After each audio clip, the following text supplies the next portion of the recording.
I cannot behave in any way that will confirm that I am gay, because I genuinely fear how some persons might respond. I have been the slurs, you know, sodomite, lesbian, that kind of thing, have been hurled at me.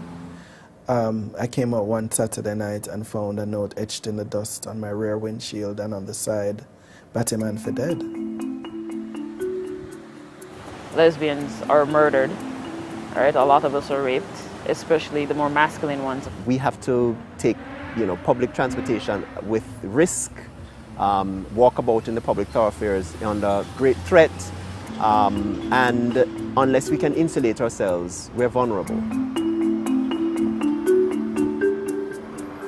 Our legal system does not criminalize sexual orientation. Our legal system criminalizes certain acts, and there are 3 sections of our Offences Against the Persons Act, which we lump together and call the Buggery Law. They actually speak to the act of anal intercourse, whether between a man and a woman, or a man and a man, or a man and a beast, which is another unfortunate piece about it, that it lumps bestiality with it. And then it talks about other kinds of sexual acts, intimate acts that are criminalized.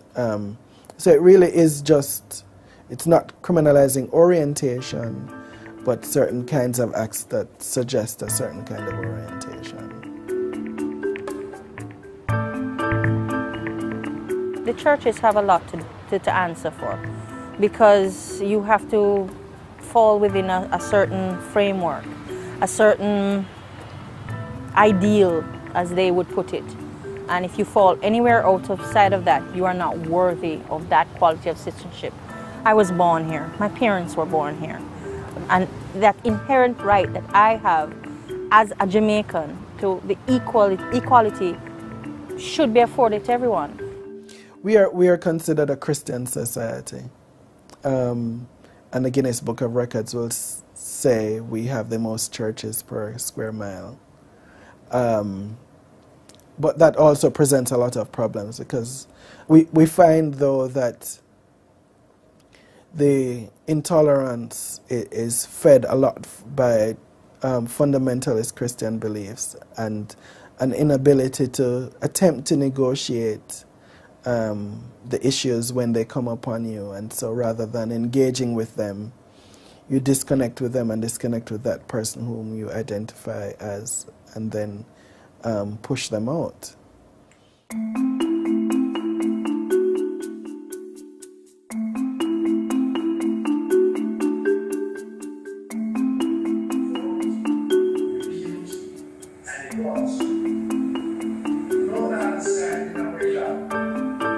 We need to get to a place where Jamaicans live up to our motto, which is out of many, one people. We live and let live. The things that used to define us in the 70s, where we did not interfere with individuals because they were different. And I think we will get there again. It will take some time. It will require more dialogue, education, and the removal of laws. But we've started on a road that we will not turn back.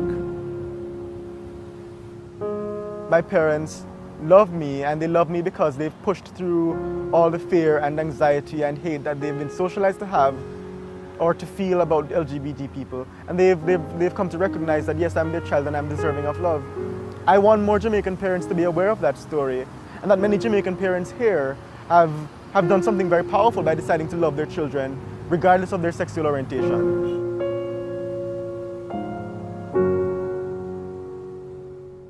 Thankfully, my parents didn't treat me any differently. They still loved me and cared for me. The gay community is, despite the reality of the homophobia, is a very vibrant community.